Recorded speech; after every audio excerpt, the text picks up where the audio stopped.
All right, so I got another article we can talk about if you guys don't mind. Uh, I got the Chicago Tribune. It's kind of a whole different article. It's about the some negative impacts of the coronavirus, talking about food waste. And so the article is entitled "Dumped Milk, Smashed Eggs, and Plowed Vegetables: Coronavirus Pandemic Leaves Staggering Amount of Food Waste."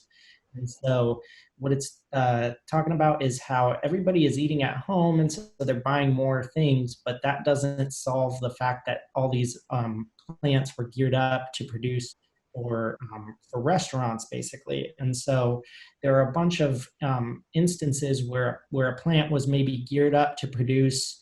Like the article talked about how cheese, for example, when corporate suppliers like schools or when somebody like a bigger company buys cheese, they buy it in a certain way, but then everybody then switches to where they go home and the factory isn't geared up to make the little 8 ounce bags of cheese that you might buy. And so what it has led to is a gigantic amount of food waste. And they're doing things like the article talked about how they were throwing like 3.7 million of gallons of milk into what was it? It was like a lagoon. They had like a milk lagoon. They were throwing all this stuff away in. And then they had like a farmer who had buried 1 million pounds of onions because he doesn't know what else to do with them.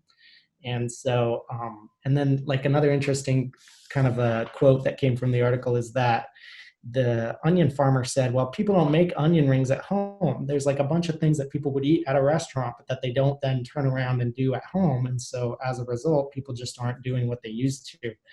And so I was kind of thinking about this from like a business problem perspective and thinking about how if I were going to advise a business before this had all started, how to be ready for a pandemic like this, you can say things like gear up your factory to be able to produce a wide variety of products.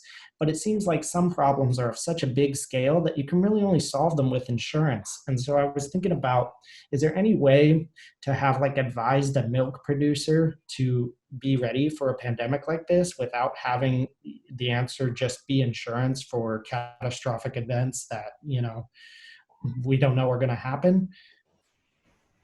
Yeah, and I think the context of what you're talking about there is like milking cows need to be milked on a daily basis to continue producing milk. And so like, yeah, I thought it was an interesting article because it's something I didn't think of. Like when you're in full production, if you're in a high production volume of like eggs, for instance, for chickens, you have to be constantly rotating out your chicken crop, basically, or like your stable of chickens that produce eggs. And so if you're geared up to send out 1 million eggs this month or whatever it is, then what happens when production slows or crawls unknowingly, or like a natural disaster? I think the answer is you can't. I think you're absolutely right. You can't plan for such a act of God or whatever they call it in the insurance world, where it's a once in a life, hopefully a once in a lifetime event. But I think that's what insurance is for, and that's what it's been there for, I think, or the concept behind it. Yeah, I would just say also, just I have to say, what a counterintuitive result, right? I mean, people at home, you would think that they would be using more fresh foods, they're cooking at home or whatever. And so it's interesting. What it makes me think about, to your question, Charlie, about, is there another way? I think the other way would be pricing models, but I don't know if they can get there because what strikes me about it, and there's a statement in the article a quote that says, "It's not like restaurant demand has disappeared forever," right? But the reality of the way the pricing works is that you have people paying for the discrete products when the reality is if you wanted to be more shielded against this kind of problem, is you would want the market to pay for the capacity, right? Because that's the issue, is that if we don't pay for, you talk about the milking cows, they have to be milked. There's that capacity there. If we don't pay for the capacity, even when we don't need it, then it's not going to be there when we do need it.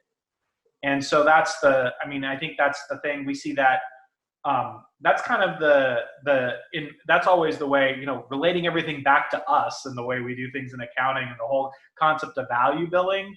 To me, that's always been part of the concept of value billing, is that you're getting clients to help pay for the capacity, because a lot of times what happens is that people want on demand, and our food supply has been we've been very good in our markets about creating a really good on-demand food supply. And so what that means is that that the capacity can be paid for on an on-demand basis. But situations like this show where that breaks down, is that the individual consumer is not really paying for the capacity costs, the costs to have it available when they need it. They're not paying for any optionality because the demand has been completely steady the entire time. So in my mind, the only way around that is that you would have to have contracts set up where you're paying producers for their capacity and for the optionality of being able to buy from them whether you do or not, and that would create a sustainable model for them and the security to the food supply. I think that is why governments do have the programs they do, right? That's why historically that's been the argument for government agricultural subsidy programs, is for that exact reason that I'm talking about, is the national security of having that maintaining capacity even when it's not necessarily being used on an on-demand basis at any point in time. So yeah, it's a very big issue really when you start thinking of it in those terms. Do you think that the size, I guess, of the producers, if I'm imagining like paying for the capacity to be able to produce would be much more manageable at like a smaller mom and pop level than it would be for like if you're producing millions of gallons of milk every day at like a commercial setting. I guess the size matter in that, like paying for the capacity. And I think maybe is that where it's breaking down in your estimation, or do you think that there's other factors involved in that? Well, yeah, I mean, I think maintaining the production capacity by paying for unused food goods. I mean, it's a question of who does it. Like, does the government take the lead on that? That's when you get into government subsidy programs, or is it built into the consumer? Is it built into the consumer base? I mean, I think we're talking about this from a macro level. So, your question about size. I mean, obviously on the micro level, I think small family farms, small kind of permaculture type setups and everything have done this with the CSA concept, right?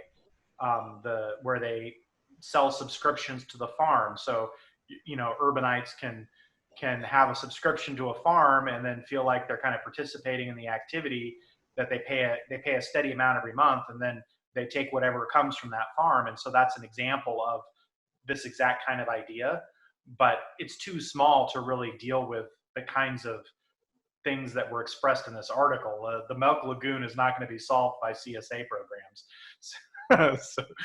But yeah. I mean, I think this is all theoretical wishful thinking, right? I mean, I think there would have to be substantial, dramatic changes in our market structures to do the kinds of to deal with this in the way that I'm dreaming up here.